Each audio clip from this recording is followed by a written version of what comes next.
goal is to spend about 20, 30 minutes with you walking through how to build trust in the digital age, as well as answer any questions you have. I was at an entrepreneurial meetup yesterday talking to a bunch of different business owners, and I know this is something that a lot of people struggle with is how do you show up online? How do you build authority? How do you build trust at scale? These are all things that are very important for a lot of people because it's a really important thing to do. You need to be showing up online, and you need to be showing up as an expert, and you need to have people want to work with you. So again, I'm happy to answer any questions as they come through. Feel free to drop them in the chat. Always happy to answer questions now or in the future. So if you have questions that come up and you're watching recordings at a future date, feel free to drop those in the chat as well or in the comment section, and we're happy to get back to you on those too. Another quick note as we get started here, if you are watching us on LinkedIn, LinkedIn lately has been doing this fun thing where it boots you off every 5 to 10 minutes. So if you get a screen saying that LinkedIn crashed, you can go ahead and press the refresh button and it'll pop you back to where we are. I just want to make that note because I've experienced that being on other people's live streams recently, that it'll just randomly crash on you. I don't want you to miss our valuable conversation here today. So without further ado, let's dive into how to build trust in the digital age.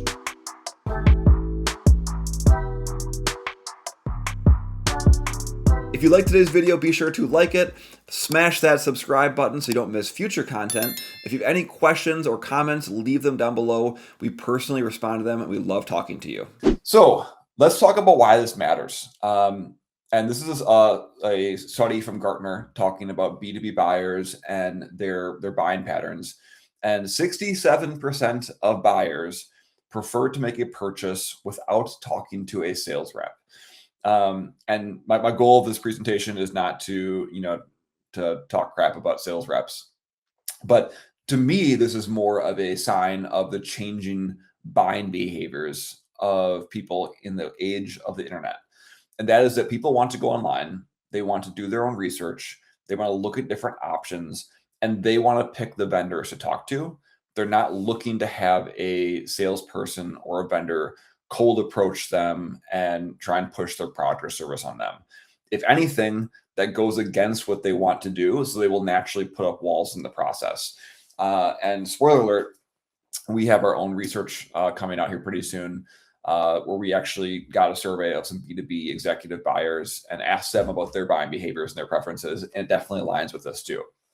But again, what this tells me is that buyers don't trust sales reps. They don't want to work with sales reps in the process until they've already vetted the companies, and then they will work with a sales rep to actually walk through that process. Another benefit, this is not a negative thing, right? But if you have higher trust, this is a study from PwC, brands that have a higher trust factor and the buyers had a higher trust in that brand are willing to pay more 73% of the time. And I know I personally experienced this, right? If I'm looking to make a purchase and I like the brand, I'm willing to pay more over a different brand that I don't have the same level of trust with, or haven't used personally in the past before. And this makes sense, right? When we're in a buying situation, we have a problem. We're trying to find a solution to fix that problem, and we are more willing to pay for that solution if we think there's a higher chance it'll actually solve our problem, right? It's kind of part of that mental calculation in our brain. And not that we are all busting out calculators and configuring risks and that kind of thing, but you're willing to pay more if you trust the problem will actually get solved. So if you can build your brand around that idea of being a high trust, high authority brand, you can charge premium prices for that. Which goes back to this Harvard Business Review study that found that the stock performance over, I think it was a 10-year period, of high trust brands had a 2.5 times performance increase over top of the lower trust brands. So, I mean, I'm assuming not all of us are leading publicly traded companies right now, but this just kind of goes to show, like, it actually increases the valuation of your business because you can charge more, you have longer term customers, which means higher lifetime value for customers if you're able to do a high trust strategy to where you're doing your sales and marketing. So those are the stats, right? I see some chats coming in here as well. David couldn't even get a comment out before getting booted out. Yeah. So if you're on LinkedIn and you get booted out, please rejoin because LinkedIn's been doing that lately. So Dave, I'm sorry that happened to you. About before I move on to like the actual meat and potatoes here, I want to talk about a recent experience of mine. We had some storms here in Wisconsin, and the siding of our house fell off part of it. So we have our fascia on the side of the roof, and it got knocked off from the wind.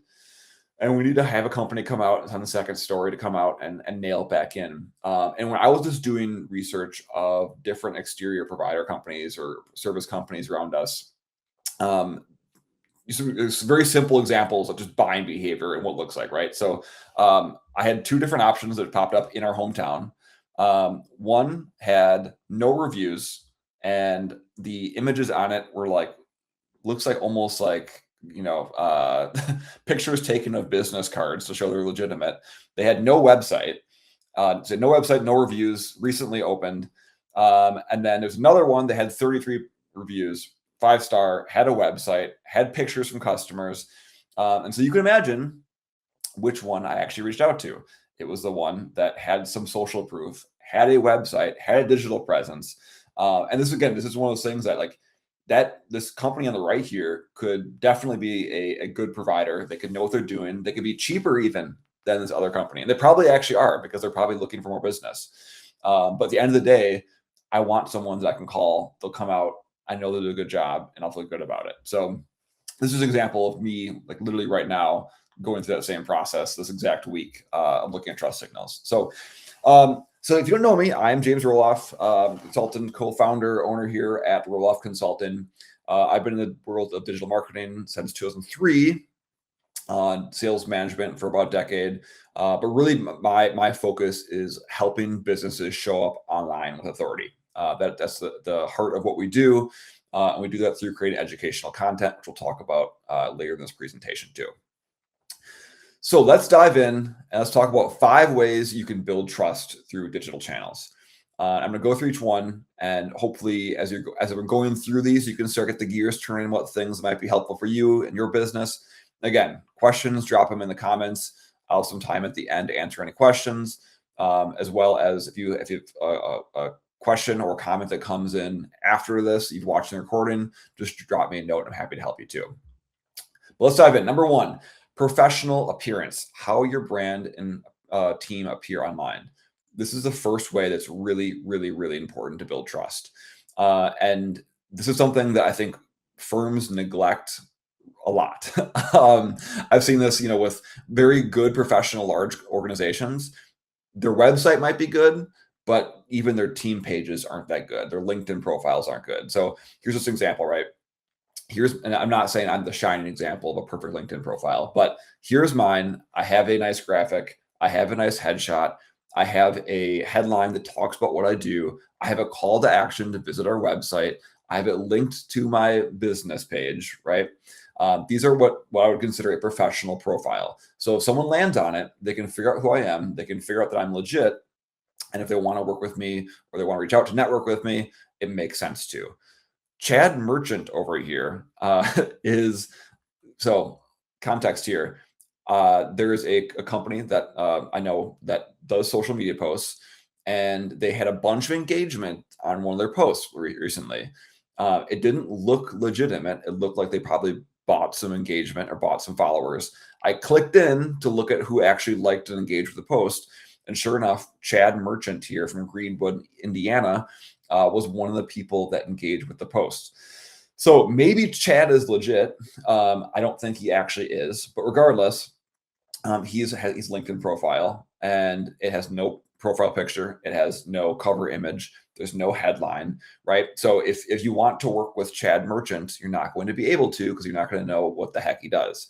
And this is an extreme example, but I will tell you, we fairly often will do LinkedIn audits of different company pages, look at their business pages, look at their team pages.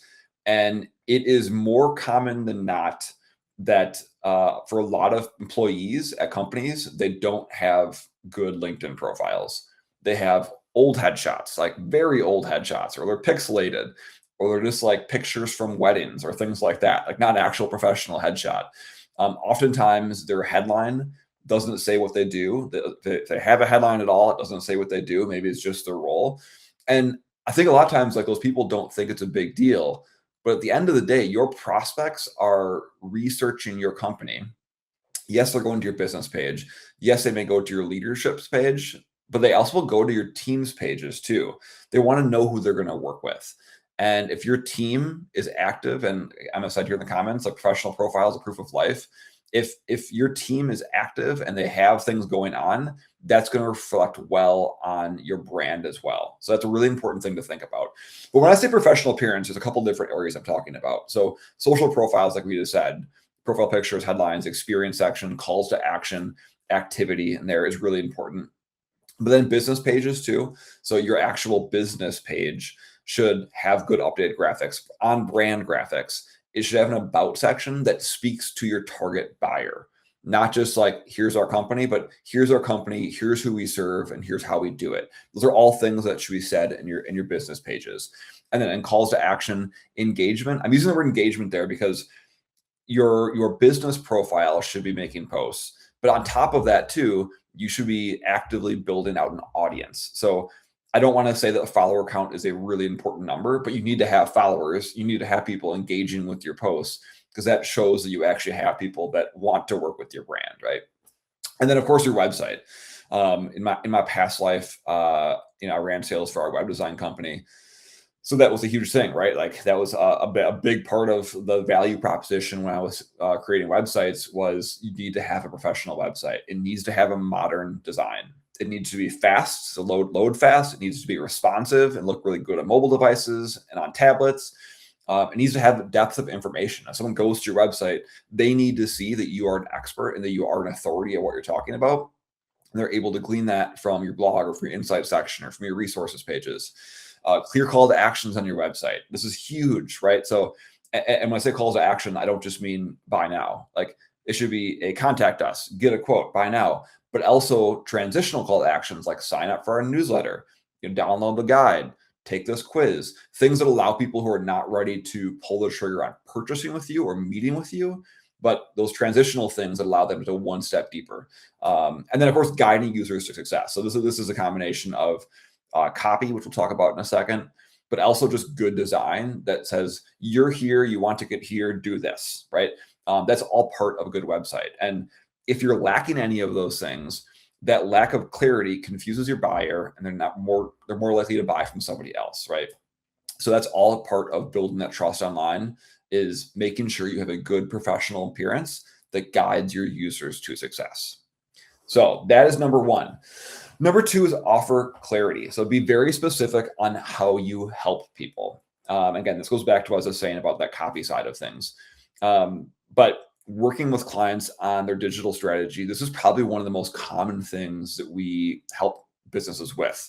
And by no means are we like a messaging firm, but oftentimes what we're doing with clients is helping them understand who their buyer is, what that problem is, and then how their solution fits in to solve that buyer's problem. That's a big part of what we're doing in that marketing and content side of things. But your brand needs to be clear about what you do, how you do it, who you do it for, who you serve, and of course, why it matters. What is the deeper reason for your business existing, and the deeper reason for your customer's problem being an issue, and you need to be clear about that. And a good brand should make that very clear, and people should think about you as a person that solves that problem and the one that has a good grasp on what that problem is. So number one is define those things, answer those questions, and then bring that over to your website, bring that over to your collateral, right? You should be going through your homepage, your about page, your service or product pages, your team pages, social profiles, any listing services. If you're part of, like, if you're more of that local type organization that serves local buyers, making sure those have the correct descriptions of you.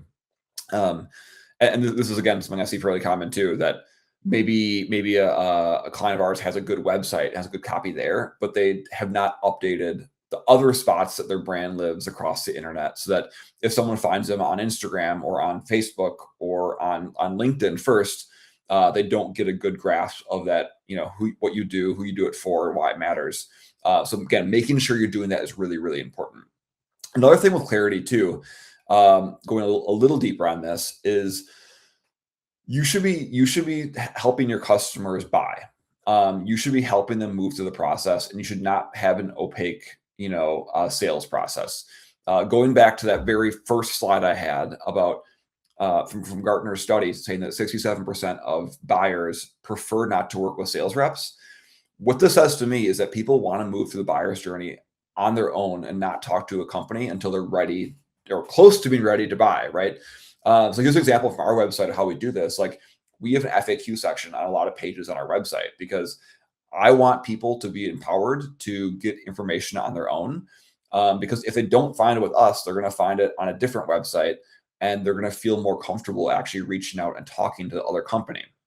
So we answer the common questions that we get, who we work with, what a typical engagement looks like, what kind of results you can expect, what the investment is. And some of these things might be scary for some people to actually put out there. Because number one, maybe they don't want to niche down and pigeonhole themselves. Or number two, they don't want to give away too much information. They don't want their competitors to see their pricing or their engagement structure or that type of thing. And what I say to that is that, the secret sauce of what you do is not these things, it's the actual work you do. But giving this information to your buyer, empowering them in that buying process, is going to make them want to work with you. It's going to build trust online. So this is a really, really important thing for you to think about, is how am I helping my customers buy? How am I answering questions for them as part of that process? Okay, now we're talking number 3, build credibility. Let others do the talking for you. And so this is a pretty standard thing, right? For a lot of businesses, is to have some sort of credibility content.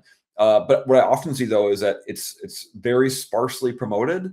And if anything, it's maybe just on your website, but you're not doing it on social media, that type of thing. So I'll go through some examples here of different types of social proof that really help build that trust. So number one is case studies. And that's the kind of gold standard for professional service firms, is showing before and after and talking about results from that perspective. Obviously, when it comes to case studies, you can be very selective about which cases you actually study. But I think at the end of the day, even though there's a appearance of you hand selecting the customers that you're showing the case studies, it does build a narrative too. So it's kind of saying, here's the company, here's the type of project we did, here's the results they got, but also here's how we did it. And here's what happened in the process. If you have a target buyer of yours who's on your website or looking at some sort of collateral of yours, and they read a case study that's closely aligned with the kind of work that they're looking for help on, that's going to be such a big trust builder. So if you can, building out case studies is a great idea. Obviously, testimonials. These are one of those things, again, you curate them, right? But at the end of the day, somebody had to put their name out there and their company and their headshot in order for you to actually do that. So testimonials are another great thing. Have them on your website, multiple spots on your website. If you go to our website right now, rolloffconsulting.com, you will see our homepage. You will see our services page. You'll see our community page, our speaking page. All of them have testimonials on them, because I think that's a really powerful way just to show, like, it's not us saying that people like working with us. It's people saying they like working with us, right? And then finally, social proof. Again, this is something that I always hesitate to talk about social proof and follower count and that type of thing in any educational content that I do, because I don't want people chasing follower counts or chasing likes. Because as I said earlier with that Chad Merchant example, you can buy followers, you can buy engagement, it can be faked, right? And if anything, I've seen a lot of small business owners and marketing people fall into the trap of chasing those things. So they chase vanity metrics over top of quality content. So they might have more likes, but less conversions, right? That's not what I want you to do. But now that I said that little caveat there, or disclaimer there, social proof does matter. At the end of the day, if someone goes to your profile and they see no followers or very low follower count or very low engagement, or almost no activity of your leadership team, of your consulting team, if of your business pages, that's going to reflect poorly on your business. And people are going to think like, are they even legit? Are they actually thought leaders or leaders in their industry if they're not putting out content, if they're not talking about things that matter, right? I've a number of friends in the cybersecurity space and that area, and putting out content talking about cybersecurity issues or the latest breaches, that type of stuff shows that you give a crap, right? It shows that you are actually paying attention to things. So that's something really important to think about from a social proof and trust building perspective. Some examples from our website. We have something called the Wall of Love. So if you go to love.roloffconsulting.com, you will just see a bunch of testimonials from customers that work with us, either consulting customers, community members, or speaking event managers, that type of thing. Again, this is us tooting our own horn a little bit, right? But I think it's important to have stuff like this and have some simple testimonials. We use a platform called Senja, Senja, and if you need a link to that, just shoot me a message. It's really great at collecting testimonials. So you can create testimonials, and then you can create these walls of love. You can embed them on your website, that type of thing. But I think everyone should be doing stuff like that. This is a great way to build credibility.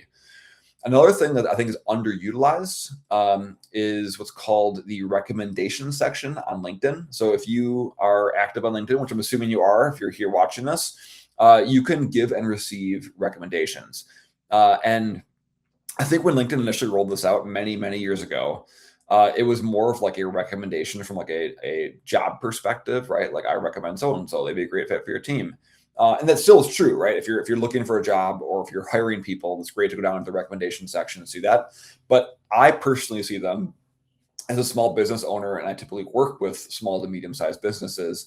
This is a great way to almost have like testimonials on LinkedIn. Because if you do this and people go down, they see your recommendation, they're like, oh, like, this person is legit. They're really good at X, Y, and Z. Or they work with this client, and this client had this result, and then they talked about it, and they actually like put, again, same thing as a testimonial, but this is almost even more legit because you can then click through and go to that person's profile and see who they are.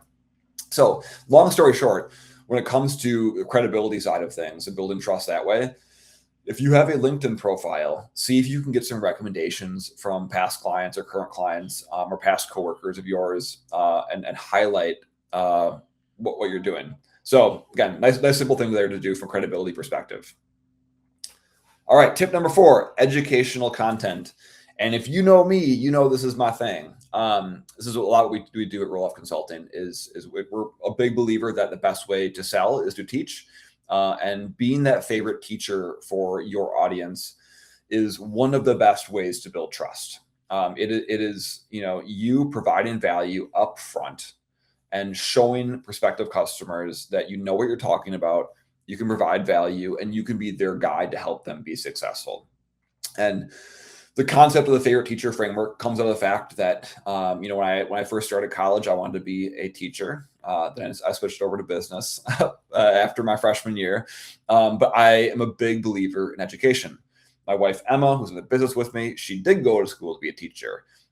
And both of us, built our sales careers and were successful at it by teaching first, providing value, and then the sales came afterwards.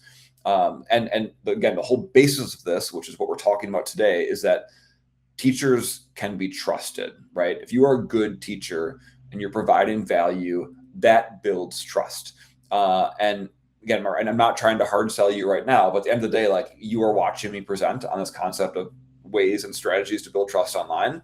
And hopefully, if that means is that if you are looking to do that for your business, you will think, hey, maybe James is a guy I talk to because he knows what he's talking about. He's been in digital marketing for many years, 15, 20 years, and he helps clients build trust through educational content, right? So this is part of that process. When you are going through the process of teaching, a couple of things to keep in mind, especially in today's world. Number one, focus on your unique expertise. So the things that are specific to you, based on your knowledge, your past experience, your past projects. And that's the differentiator, right? In a world of AI, people can get quick answers to anything, and they can get generic advice, generic how-to information, which used to be a big part of SEO. Is is just putting the information out there, right? How to do X, how to do Y. And you can just kind of like put out generic information and you get found that way.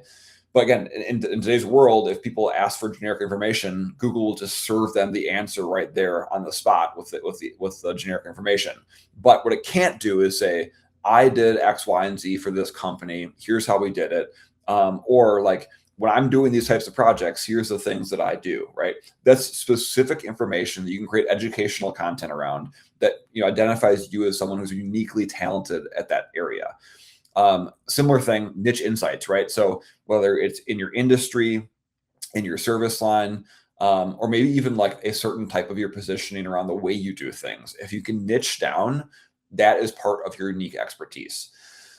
Human first content goes hand in hand, but like AI can assist you, but you need to be the one creating content. It needs to be your unique expertise, right? And so example how I use AI in my content process, I oftentimes will record a YouTube video. It'll be somewhere between 8 and 15 minutes long. It'll be me talking, presenting, sharing a topic, giving advice, and then I'll take the transcript of that video, put it into an AI tool, and then have it write a newsletter for me, have it help me craft a blog post. So it's my words, it's my advice, my expertise, but I'm just saving the time of having to like retype it all and format it for a different medium, right?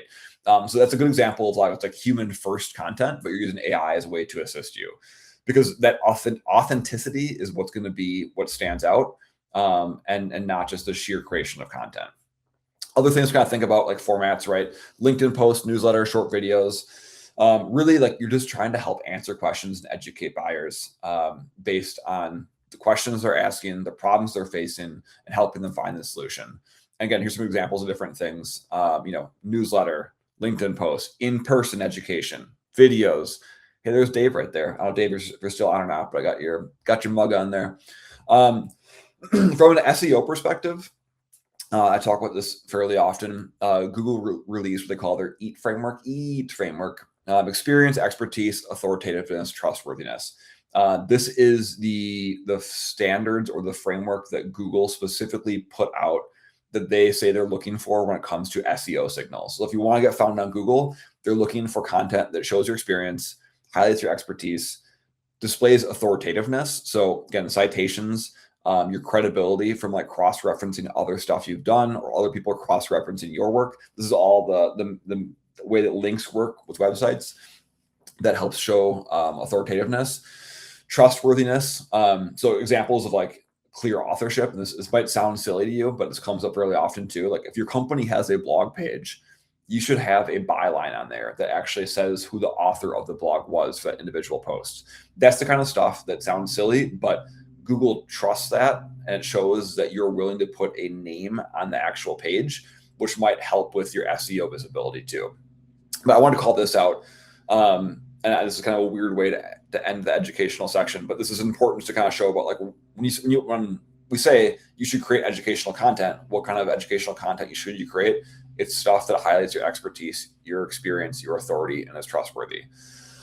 But I don't want to confuse that for you. At the end of the day, I just want you to consistently post good content. I want you to consistently put out content out there that educates your buyer. Because at the end of the day, if your buyers, your prospects see you putting out educational content on a regular basis, that's what's going to build that trust.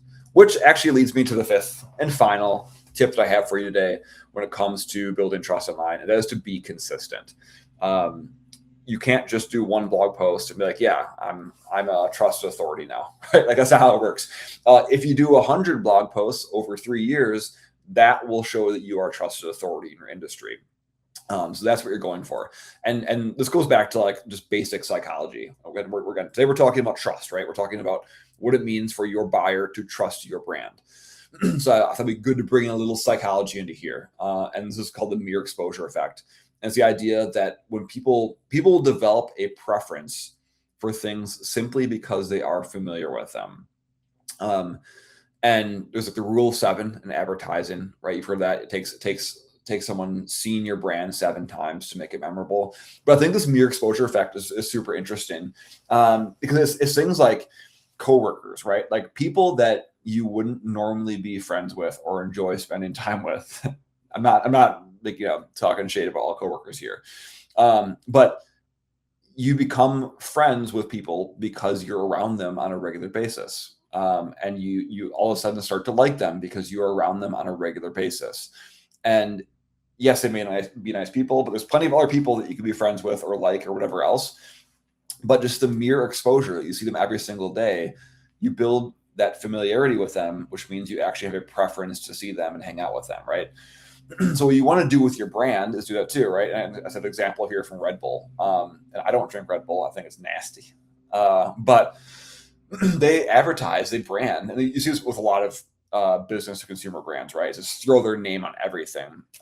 Red Bull's done a really good job of associating themselves with like extreme sports and challenges and that type of thing.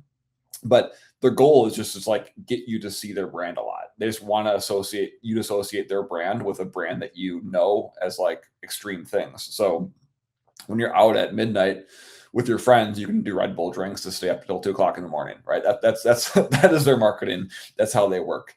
But taking it back to like the business world, this is a slide I use often in my presentations. Like, here's my schedule for consistency, right? So every single day, from a social networking perspective, every single day, I'm doing posts, comments, making connections. Every week, I'm creating some sort of longer form content like articles, newsletters, YouTube videos. I should put that in there too. On a monthly basis, I'm doing presentations. So in-person events, webinars, LinkedIn Lives like today. This is how I stay consistent with creating educational content and showing up as a professional in front of my audience. And again, the goal here is to keep doing that again and again, and you build more trust.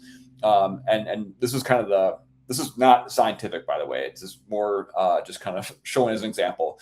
But every time someone sees your content, they will move closer to that trust side of things. And I threw this lead magnet in here too.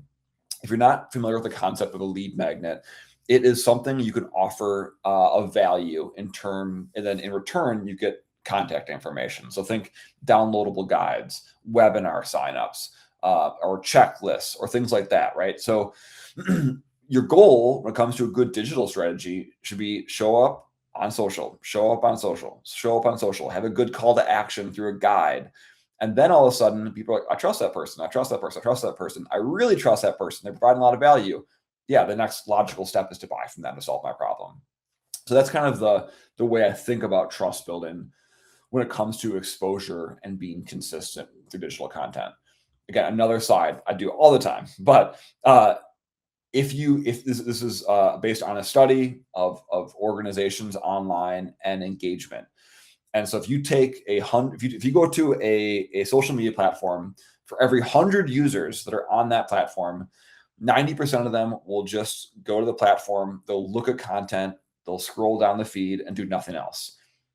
9% of them will engage. So they will comment, they will like, but that's pretty much it. 1% or one of that 100 people on any given platform will create content on a regular basis. And I define a regular basis as at least once a week.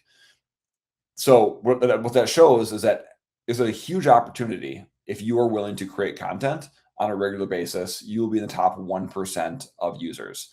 So when it comes to building trust, if you have a professional appearance, you're showing up consistently, you have a very clear description of what you do, you are going to very easily stand out amongst the crowd. And it's going to be much easier for you to build trust over top of your competition.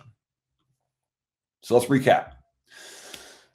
No trust, no sale. The data showed in the front, trust is a huge part of that buying process. And not only no trust, no sales, but if you have more trust, you can get more sales, not just in terms of quantity, but also quality and value of those sales too. You can charge bigger prices if you have higher trust for your brand. And so your online presence is critical for trust today. If you are a seller, if you run a business, if you're in marketing, you need to be focused on how you're building trust online and doing the things we talked about today.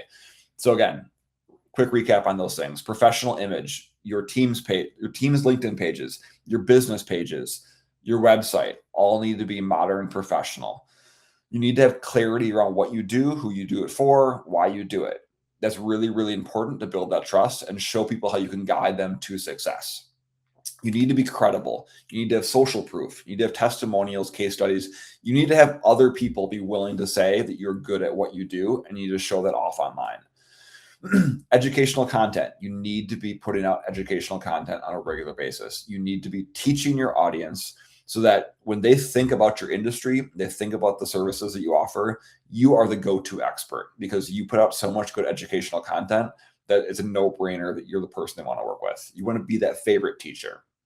And then finally, be consistent.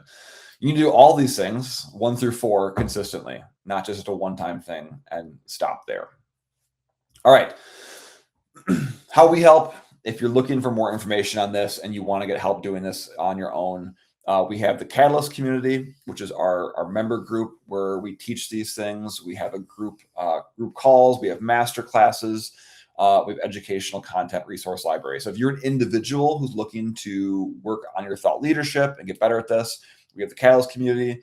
If you are a business, we have our advisory services. We help businesses do this. We audit their website. We audit their digital presence, and then we give you a roadmap, and then we help you execute on that roadmap to actually improve. So if you're a business, we have that as an option. Otherwise, I will stop and pause for questions. Happy to answer again anything right now, or if you're watching this in the future, leave a comment on YouTube or on LinkedIn, and I will get back to you on that too. Another thing I want to call your attention to is we have a quick audit tool. So this is not specific to building trust, but it's a big part of what we do.